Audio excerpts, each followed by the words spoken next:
guys, I'm back with the third video on the video series of Tissues Class 9 Science, and in this video we are going to continue our discussion on plant tissues. I am Roshni from LearnoHub, the free learning platform where you can learn math, science, tips and tricks absolutely for free at learnohub.com. So in this video, while we continue our discussion on plant tissues, we are going to talk about Parenchyma, Collenchyma, Sclerenchyma. We are also going to talk about simple and complex tissues. We are going to talk about Xylem and Phloem. So you see, there are a lot that we are going to discuss. So be with me.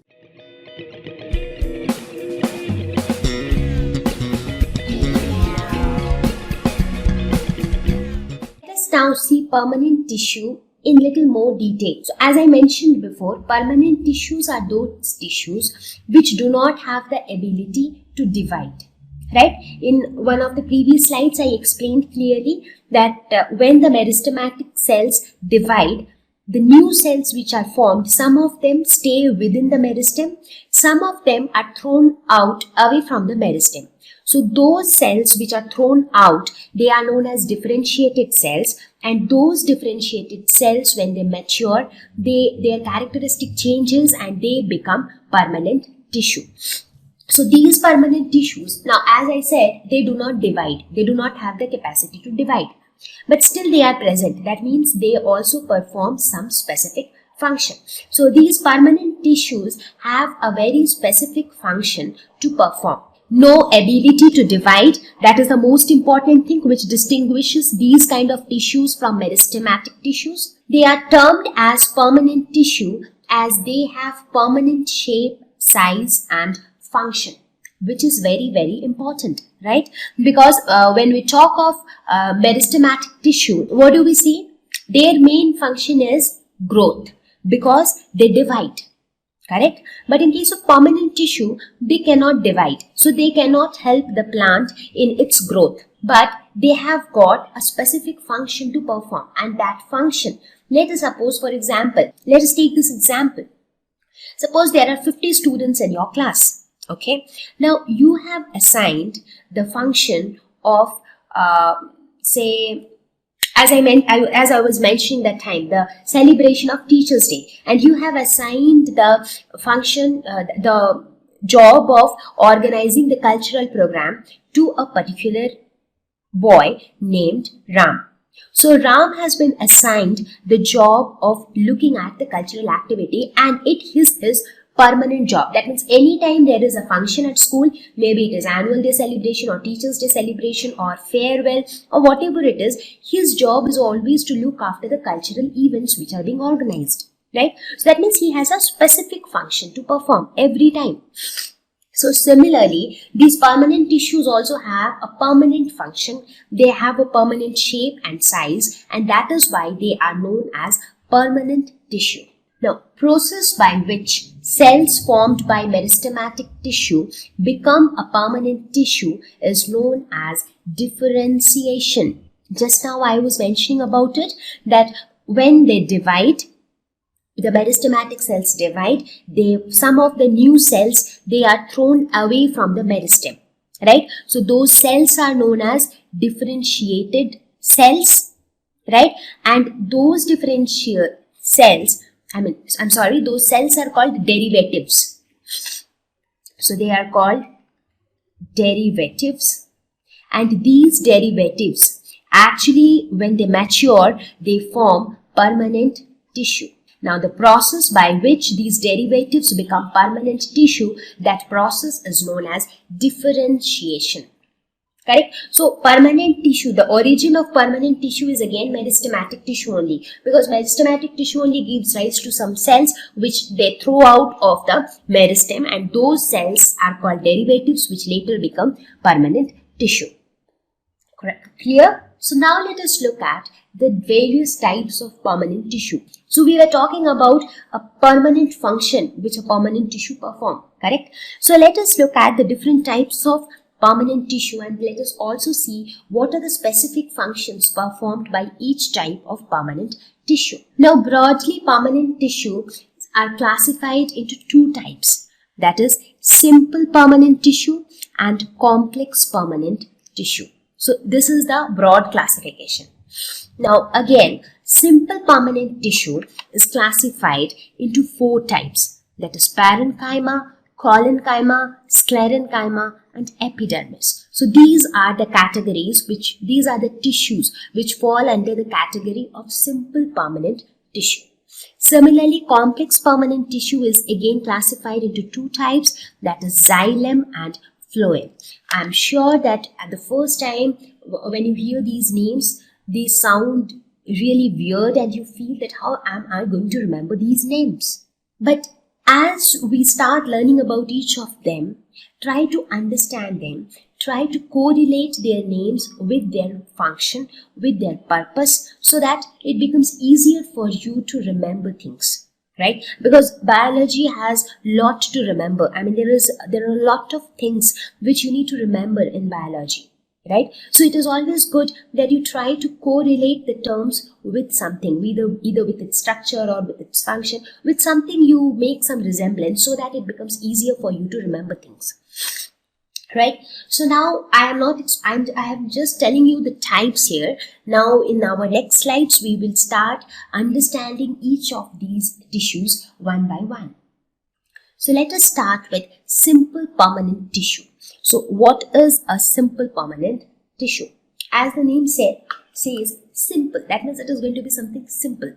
So the tissues which are made up of similar type of cells. So that means all the cells are similar. That is why it is simple tissue. There is no complication at all. It is not that some cell is like that, some cell is like something else. No complication at all. All the cells are similar. So they are simple permanent tissue. So when you think of examples of simple permanent tissue, these are the examples of some simple permanent tissue when you observe them under microscope. So right now you might be thinking, what are these actually, right? But as we go ahead, we will learn about the different types of simple permanent tissue. Then we will see what exactly each of these tissues indicate. So now let us talk about the types of simple permanent tissue. So the first one was Parenchyma. So under simple permanent tissue, you will have all the chymas, Parenchyma, Collenchyma, Sclerenchyma. So they all fall under simple permanent tissue. So what is a Parenchyma? So this is obviously a simple permanent tissue. It is the basic packing tissue. What do I mean by basic packing tissue? That means the tissue which forms the base of all plants, right? So it is the basic packing tissue which actually makes up the base of the plant. They are unspecialized live cells. Unspecialized means they are not specialized to perform a specific function. Their permanent function is to form the base. So they are the basic packing tissue. They have thin cell walls, large intercellular spaces. That means the cells in a parenchyma tissue are not very closely packed. They do have intercellular spaces. So they look somewhat like this. So here if you see, they have got small intercellular spaces, right? So these are the cells which you see here. So these are the cells and these are the spaces between them, which are the intercellular spaces. So these parenchyma cells form the basic packing tissue without much specialization, but they are live cells. Correct? Okay. So what is its function? So this was the description of the parenchyma cell, parenchyma tissue. The function is provide support to plants, stores food, stores nutrients and water. So if you look at it, it performs some of very important and basic functions, right? Without food, the plant cannot survive, right? Now, even if the plant is preparing its food, it needs a place where it can store the food so that it can be used whenever needed, right? For example, in our home also, we do have kitchen where we have so many containers to store things. Even though we cook food and we eat it immediately, but still we will keep things for storage so that we can use them whenever, as and when needed, right? So storage is important. So in plants, the parenchyma performs as the storage of food. It stores the food, nutrients and water, and so that it can supply them to the plants as and when needed. And obviously it provides support to the plants because it forms the basic tissue. Therefore, it definitely provides support to the plants. Now, even under parenchyma, we do have different types of parenchyma, right? So these types have little modification on the same parenchyma, but they have been given different names. So what are the types which fall under parenchyma? So the first type is Chlorenchyma. Now, as the name says, Chlorenchyma. Chloro, it is derived from the term chloro. So parenchyma with chlorophyll. So I'm sure all of you are aware of what is chlorophyll. You all must be knowing what is photosynthesis. It is a process by which plants prepare their own food in presence of sunlight. So the pigment which plays a very important role in photosynthesis is chlorophyll. Chlorophyll is a green colored pigment which is present in plants, because of the presence of which the leaves are green in color. So chlorophyll is a green colored pigment. So parenchyma, that means there are certain kind of tissues which actually contain this green pigment, right? Because the pigment is present inside the plant. That means it is present in some tissue only. So the tissue which contains chlorophyll, that is known as Chlorenchyma. It helps in photosynthesis. The second type is Aerenchyma. So again, Aerenchyma is derived from the word air. Air means, whenever you think of air, what comes to your mind? That means empty spaces, right? Let us suppose when you are staying in a congested room, what do you feel like? You see that I'm not getting air, I'm feeling suffocated. So you want to come out of the room and you want to be in free air, so that you get that emptiness. Similarly, Aerenchyma. What are Aerenchyma? These are parenchyma with air cavities in aquatic plants. So that means it will have big empty cavities, that means big empty spaces which will have only air, right? So here if you look at the picture where it shows Aerenchyma, these big open spaces, they are not the cells. Here these were the cells and these small spaces were the intercellular spaces. But here these small bubbles like structure which you see here, these are the cells, and the big space is the air cavity. So that means it will have more of air cavities, and it is generally present in aquatic plants, because aquatic plants spend most of their time in water. So in order to give them some air, these big air cavities are present in their tissues. So it helps in floating, because for aquatic plants, floating is an important aspect. So this Aerenchyma helps in floating, right? So, in case you have any confusion regarding the types of plant tissues, let us quickly look at the classification once again. So what did I say? Plant tissues are classified into two types, that is meristematic tissue and permanent tissue. So right now we are concentrating on permanent tissue. So permanent tissue is divided into two types, that is simple permanent tissue and complex permanent tissue. This simple permanent tissue is divided into types like Parenchyma, Collenchyma, Sclerenchyma. Again, this Parenchyma has two types, that is Chlorenchyma and Aerenchyma, right? So now it is clear, the picture is clear to you. So what did we study in Parenchyma? It is the simple packing tissue. Its function is to provide support and also to store food, nutrients and water. It has two types, Chlorenchyma, which helps in photosynthesis because it has chlorophyll, and the other one is Aerenchyma, which helps in floating for aquatic plants because it has air cavities. Let us now look at the next type, that is Collenchyma. So what is Collenchyma? So Parenchyma, you can remember the name, it is packing tissue. So packing tissue is Parenchyma. So PP matching, packing tissue, Parenchyma, right? Now let us talk about Collenchyma. So this is the tissue which is responsible for flexibility in plants. So what do I mean by flexibility in plants? Now you would have seen that in a plant there are certain portions which can be moved.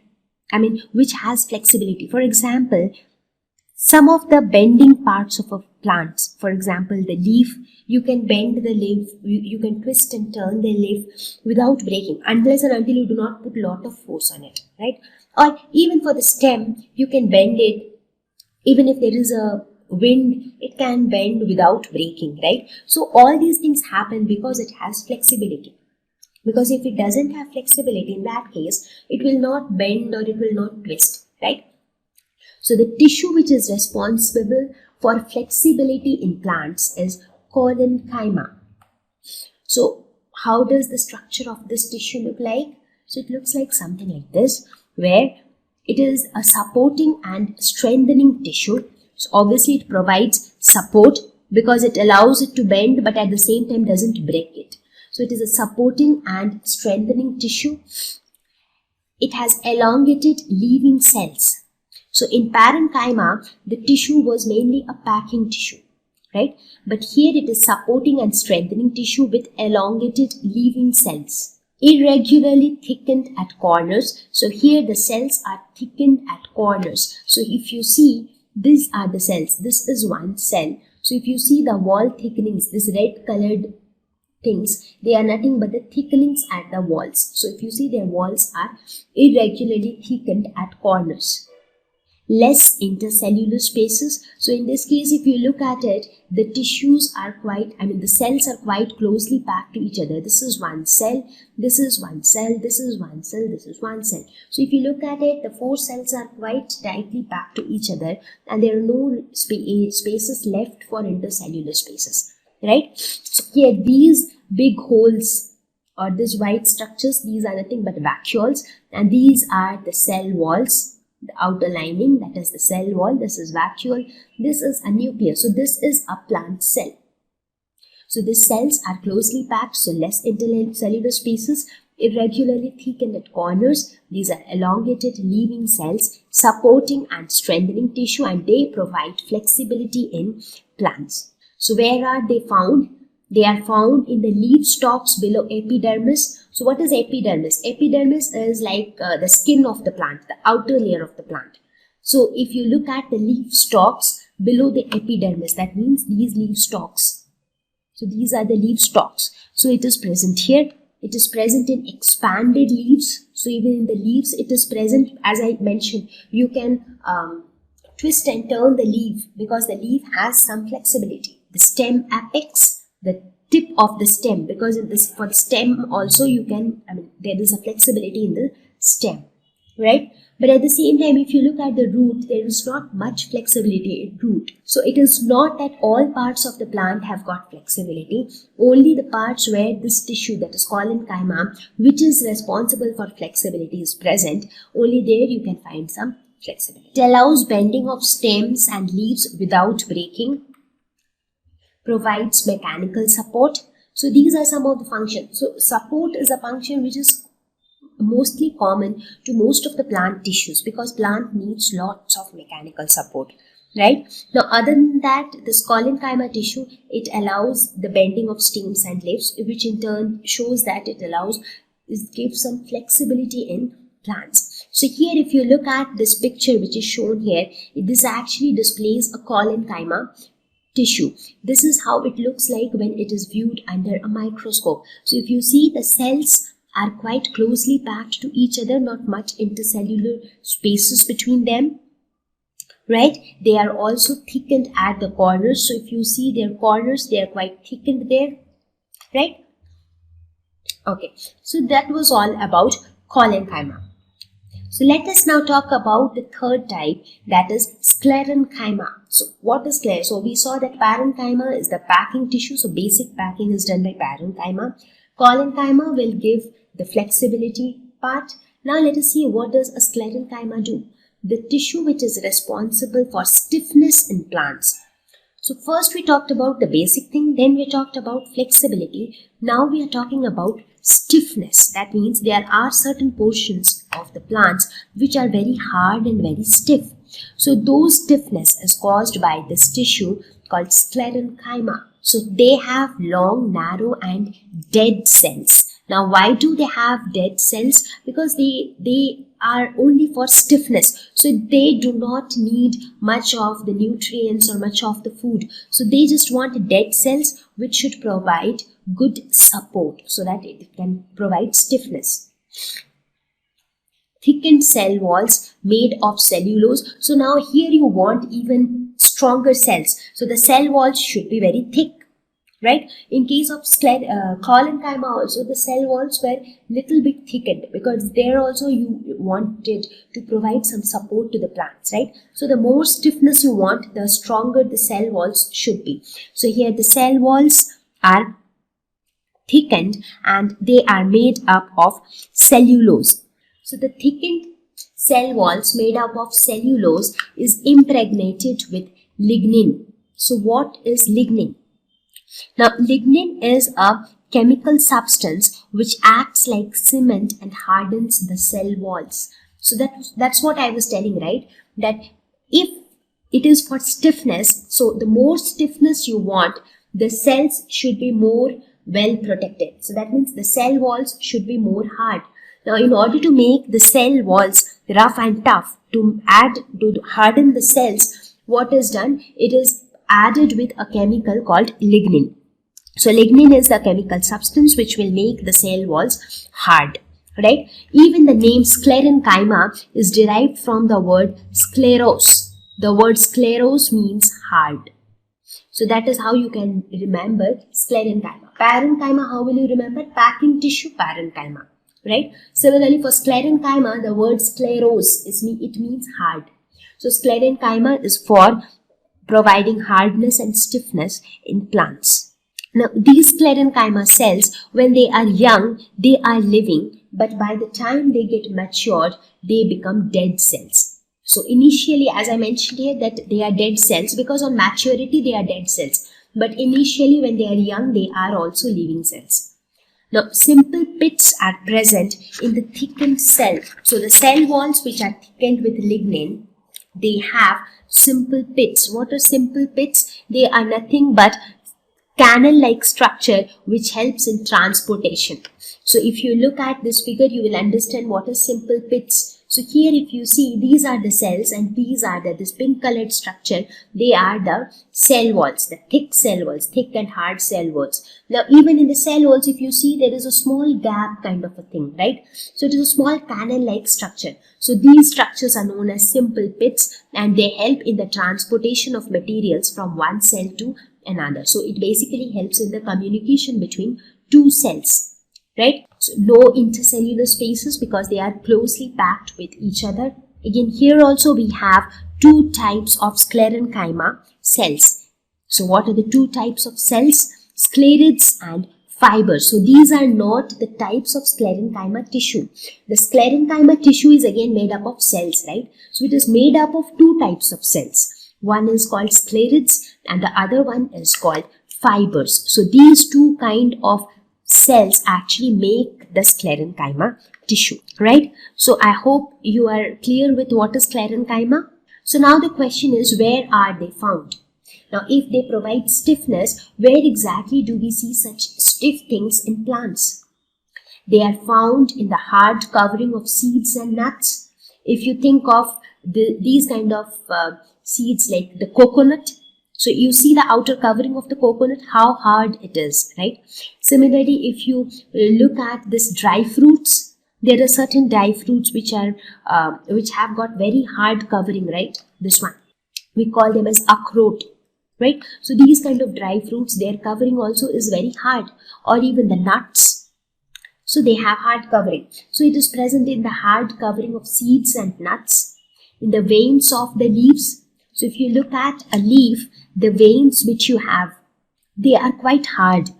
The middle vein which you see, or the stronger veins which come alongside. So those veins are also quite hard. So it is present in the veins of the leaves. It is also found in stems around vascular bundles. What is vascular bundle? You might be wondering now. Now, vascular bundle is something which we will talk about in detail as we go ahead. So vascular bundles are nothing but complex tissues. It falls under the category of complex permanent tissue. So there are the stems of the plants which are around vascular bundles. They are also very hard. So there also we have Sclerenchyma. So what is the function of Sclerenchyma? Since its function is to provide stiffness, so it also provides support, so provides strength to the plants, provides mechanical support, right? So providing support is the main purpose of Sclerenchyma cell, because even though they are dead on maturity, they provide structural support to the plants.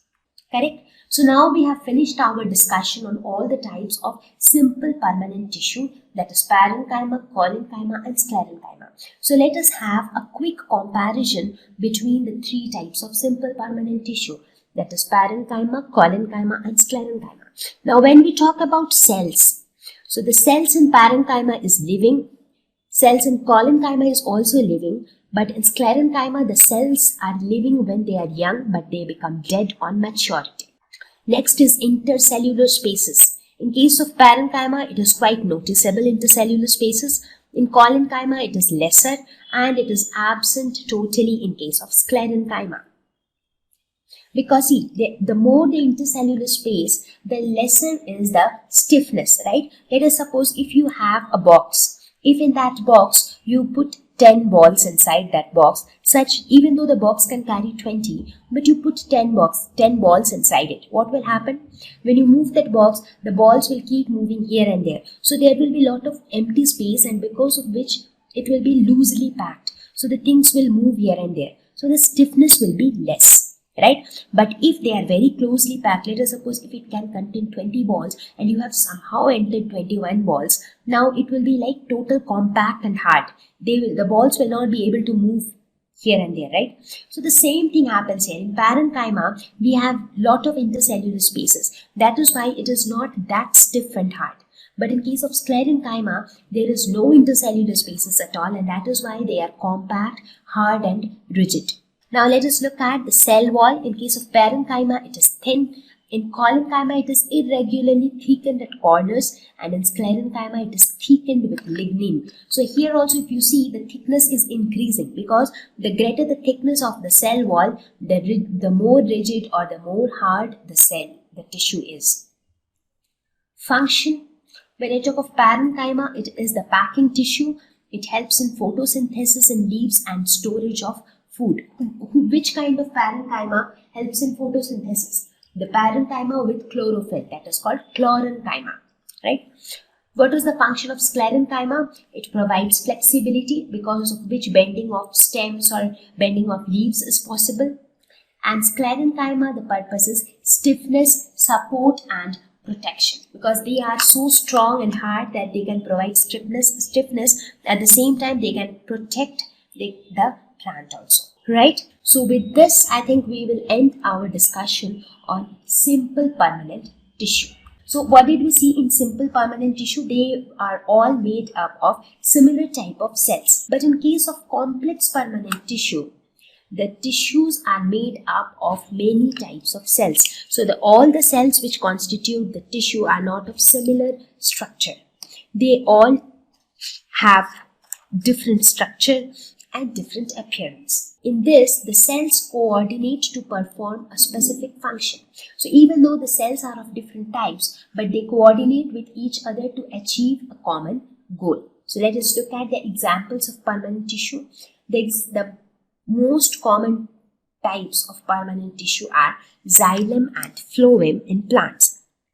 And this xylem and phloem together form the vascular bundles in plants. We used this term vascular bundles, right, in a previous slides. So xylem and phloem, these are the complex permanent tissues, and xylem and phloem together are known as vascular bundles. So now we will talk about xylem and phloem. We will see what are they, what is their purpose, why are they present in plants, right? So this is how the internal structure of a xylem and a phloem looks like. So this figure is actually describing the internal structure of both of these complex permanent tissue. So if you look at them, by look itself, they doesn't look very simple, right? They look quite complicated, and that is why they are complex tissues. So let us start with xylem and phloem. So let us see what is this xylem and phloem, because these are again two new names for you, right? You would have never heard of xylem and phloem. So let us see. What are they? So xylem and phloem together constitute the vascular bundles in a plant. So you will often be using the term vascular bundles in case of plants. So this xylem and phloem together form vascular bundles. Now what do these vascular bundles do? They are actually the conducting tissues. Conducting tissues means, I'll just explain you briefly what is the purpose of presence of xylem and phloem in a plant. So you understood one thing, that xylem and phloem, they are both complex permanent tissue, right? So they have some specific function. So what is that function? That function is conduction. So what will it conduct in a plant? For example, in a plant, the food is prepared in the leaves. We all know that, right? By the process of photosynthesis, in leaves the food is prepared. Now, it is not only the leaves which needs food, right? It is also the flowers, it is also the stem, it is also the root. Everything needs the food, right? So there has to be someone who will transport that food from leaves to the other different parts of the plant. So that is done by vascular bundles. Similarly, water. Each and every part of the plant needs water, right? Now for roots, it is little easier to absorb water from the soil. So the roots can absorb the water from the soil, correct? But how will that water reach the other parts of the plant, like flowers or leaves or fruits?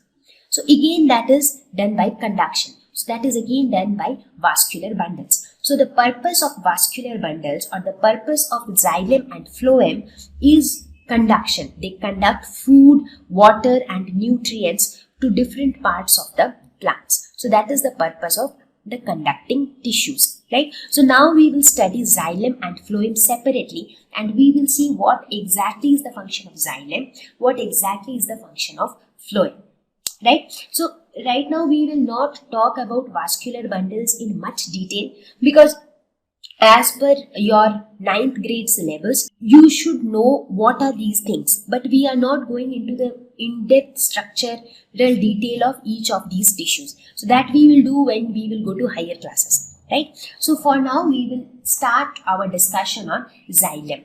So let us now talk about xylem. So xylem is the complex permanent tissue which is found throughout the plant, and the main purpose of xylem is to transport the water from root to the leaves, right? So that means it actually helps to transport water from root to different other parts of the plants, including leaves. So that is the main purpose of xylem. So xylem is a conducting tissue which will transport water from roots to other parts of the plants, right?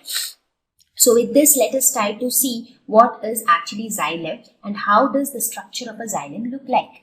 So xylem mostly consists of dead cells, because it only helps in conduction, nothing else. So dead cells is enough for that. The elements which it is made up of. So xylem is made up of 4 different types of elements. So the first one is tracheids and vessels. So what are tracheids and vessels? So when you look at it, this is how a tracheid looks like. That means this is a elongated structure with tapering ends. And vessels, it will look like any other vessel. It will have a lead-like structure and then a cylindrical structure. So these are tubular structures. So both of them, whether it is tracheid or vessel, both are tubular structure in the form of a tube. They conduct water and minerals vertically. So that means from root, let us suppose if this is a plant. So these are the roots of the plants. So these tracheids and vessels will conduct water and minerals vertically. That means it will just take it straight up, right? Then the next component is xylem parenchyma. What is xylem parenchyma? So xylem is a complex tissue. Parenchyma is a simple permanent tissue. But parenchyma is what? It is a packing tissue.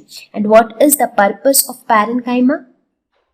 Parenchyma is useful for support, right? So these are the living cells. They store food. Storing food is another important function of parenchyma we saw in the previous slide, right? So xylem parenchyma are the living cells. They will help in storage of food. They conduct water sideways. So now in a tree, if the water is conducted only vertically upwards, do you think that all parts of the plant will get water? It will not get, right? So along with the water being transported vertically, it has to be conducted sideways also, so that it reaches the branches and the leaves, right? So this sideways conduction of water is done by xylem parenchyma. So these xylem parenchyma are living cells, right? They also provide lateral support, and they support the tracheids and the vessels. So they provide lateral support. Correct? Then we have xylem fibers. So what do xylem fibers do? Now these fibers are generally only for support. So these are the dead cells which are used only for support purpose. Right? So the xylem fibers are dead cells and they just provide support. Right? Now here, these tracheids and vessels are often together known as hadron. This is a name given to the combination of tracheids and vessels, because the function of tracheids and vessels are quite similar to each other. Both of them are responsible for transportation of water and minerals vertically. Okay, so overall, what did we see? What are the different components of which a xylem is made up of, or the different elements of a xylem? Tracheids, vessels, xylem parenchyma, and xylem fibers. So now you understand the function of each of them. The purpose of xylem as a whole is to transport water from roots to different parts of the plant. So now this function is divided into the different elements of xylem. So tracheids and vessels, which are together called hadron, will conduct water and minerals vertically. Xylem parenchyma will conduct the water sideways, and xylem fibers will support all of them. Right? So here tracheids, when we talk of tracheids and vessels, if you see, they are both tubular structure, just that when you look at the structure of vessels, their diameter is little more than that of tracheids. So they are wider than tracheids, right? Also, if you look at their structure, you can see that there are some simple pits on the entire body of the tracheids. So there are some simple pits and some bordered pits. So if you see, there are some bordered pits, that means which has an outer covering also. They are called bordered pits. So what is the purpose of these pits? These pits also help in transportation. So they are small hole-like structure on the entire body of the vessels and also on the body of the tracheids. So these pits are also like canal-like structure, and they also help in transportation. Right?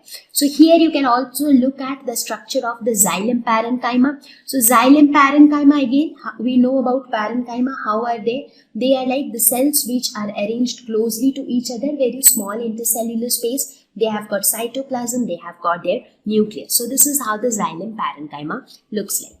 So you have got some rough idea about the function of a xylem. So it is a conducting tissue which conducts water from roots to different parts of the plant.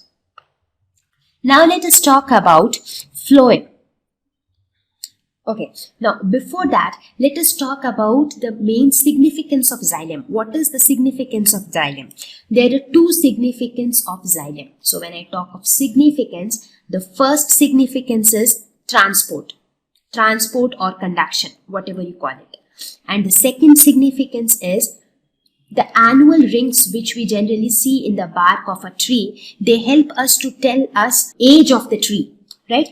And that branch of science is known as dendrochronology. So dendrochronology is a branch of science which actually deals with estimating ages of old trees, right? And that is possible by counting the rings on the bark of a tree. So that is another significance of xylem, right? So now let us start our discussion on phloem. So in xylem is clear to us. Now for phloem, we know that photosynthesis happens and food is prepared by the leaves of the plant.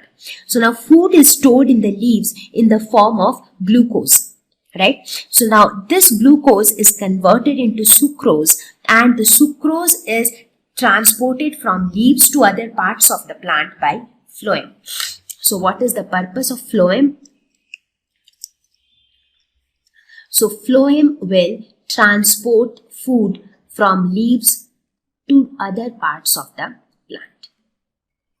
So it will transport food, or it will conduct food from leaves to different parts of the plants, right? Now, similar to xylem, we will discuss about the different elements which make up a phloem. So phloem are living cells except phloem fibers. So except phloem fibers, all others are living cells. The elements which it is made up of is, the first one is sieve tubes. So let us see what are sieve tubes. Now when you look at the structure of a phloem, you can see here these tube-like structure. So this entire tube-like structure is known as sieve tubes. If I try to draw it simply in a simple form, it is a tube-like structure this way, right?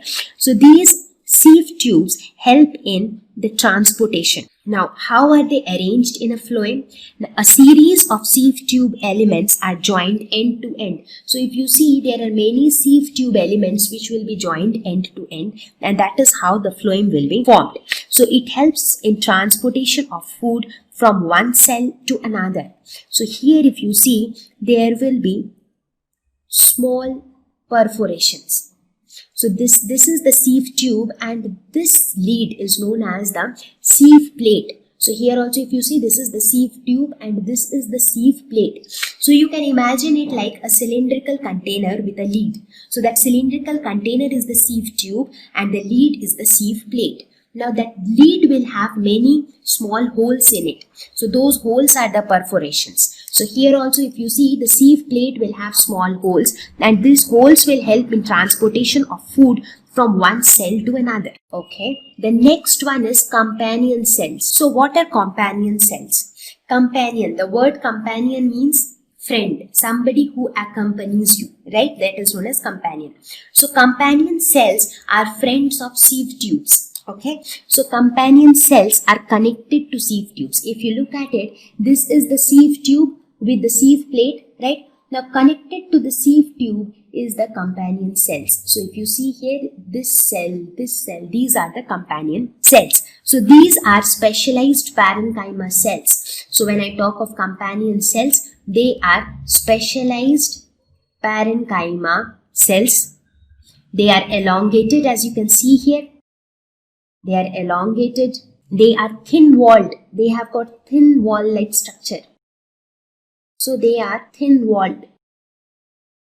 And they are connected to the sieve tubes by canals filled with cytoplasm. Canals means again some pit-like structure. So these canals are even smaller than pits. So the pits which we were talking about, which are small canal-like structure, and they help in transportation.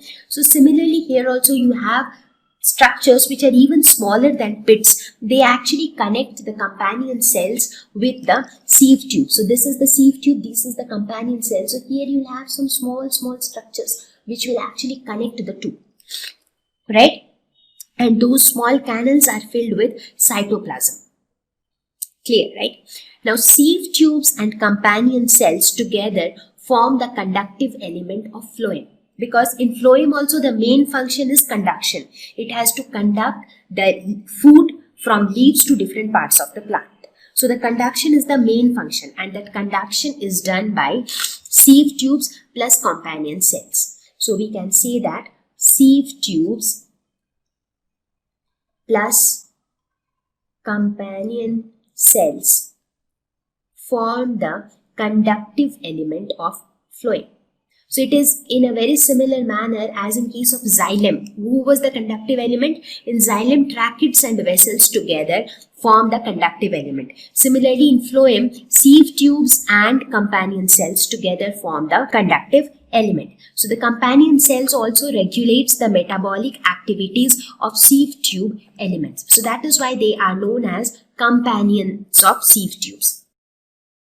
The next element is phloem parenchyma. So again, we know the purpose of parenchyma. It helps in food storage. So it supports sieve tubes and also stores compounds like starch. So one function is to support the sieve tubes. So as you can see here, this is the phloem parenchyma which is present even outside of the companion cells. So this will actually support the sieve tube, and it will also help in storage of compounds like starch.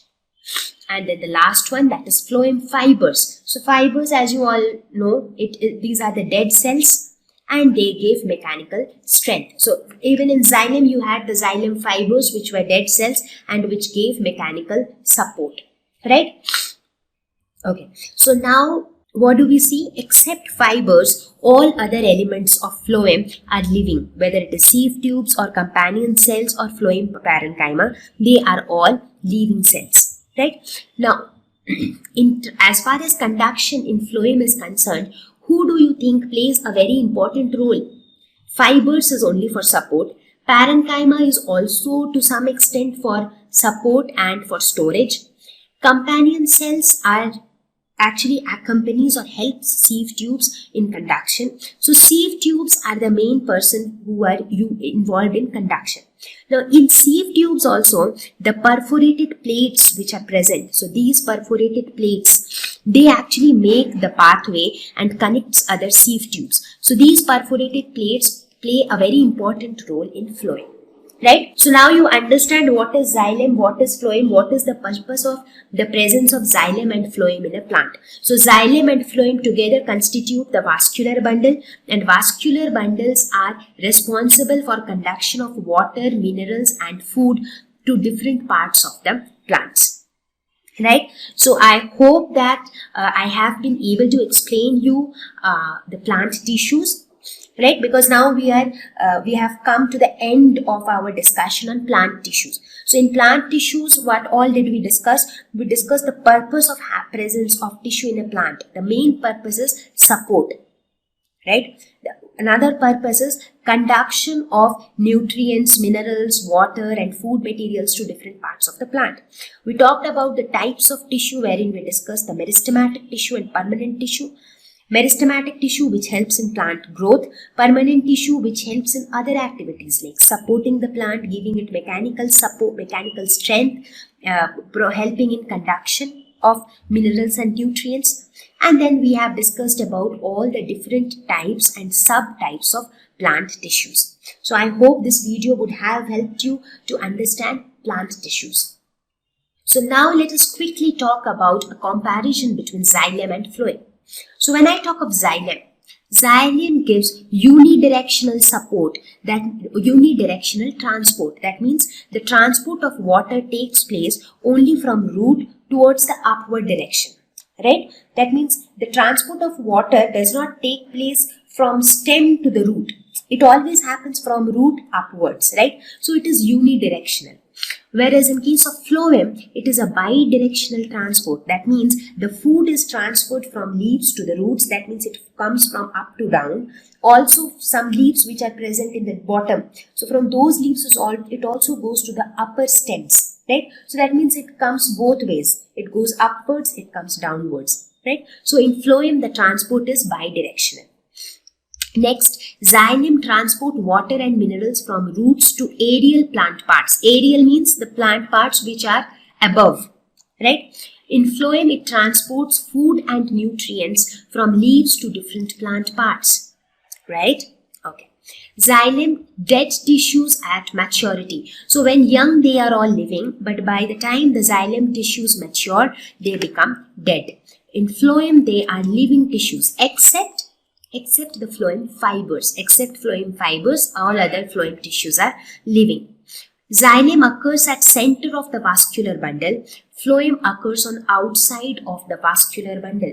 So what is vascular bundle? Xylem and phloem together are known as vascular bundle.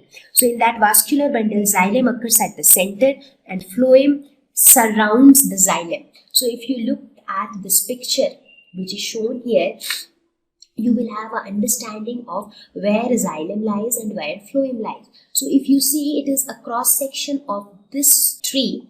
So if you take a cone out of it, you would see that the phloem lies in the outside. You see at the extreme outside is the cork cambium. You remember I talked about cork cambium and vascular cambium, right? So the cork cambium was responsible for lateral growth externally and vascular cambium was responsible for lateral growth internally, right? So outside one is the cork cambium and after that you have phloem. Then you have vascular cambium, and then you have xylem. So this vascular cambium is actually separating phloem from xylem. So this portion is phloem and this portion is xylem. So xylem is in the inside and phloem is on the outside. So it says that in the vascular bundle, so this xylem and phloem along with the vascular cambium, these entire thing together forms the vascular bundle. So it says that xylem lies at the center of the vascular bundle and phloem lies on the outer side of the vascular bundle. Right? So now it is clear. So now let us also have a comparison of simple tissue versus complex tissue. So simple tissue, only one type of cell is present. Complex tissue, different types of cells are present. Simple tissue occurs in all parts of plant. Complex tissue occurs only in vascular region, because in complex tissue, what are the types of complex tissue? Only two types of complex tissue, xylem and phloem. So xylem and phloem are only present in the vascular bundles, nowhere else, right? So complex tissue is present only in that vascular region. But simple tissue is present in many places. It is present in roots, it is present in stems, it is present in leaves, right? Okay. Simple tissue perform a variety of functions. Complex tissue mainly perform conduction, because again here we are only talking about xylem and phloem and they mainly help in conduction.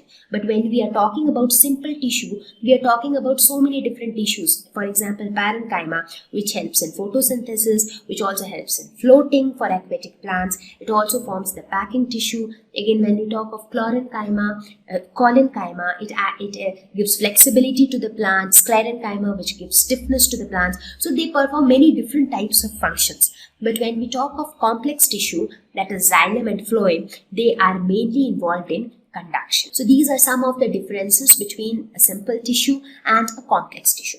So with this, I will conclude my discussion on plant tissues, and now we will start our discussion with animal tissues. Now there are many things which I have not discussed in very much detail, because that is not required at this level, because right now you are getting exposed to these names for the first time, right? So it is better that now you understand them, you get an overview of it, you get an idea of what these things are, so that when you go to your higher classes and you learn all these things in depth, your basics are clear. You at least know what are these tissues, what do they actually do, right? So that will help you that time.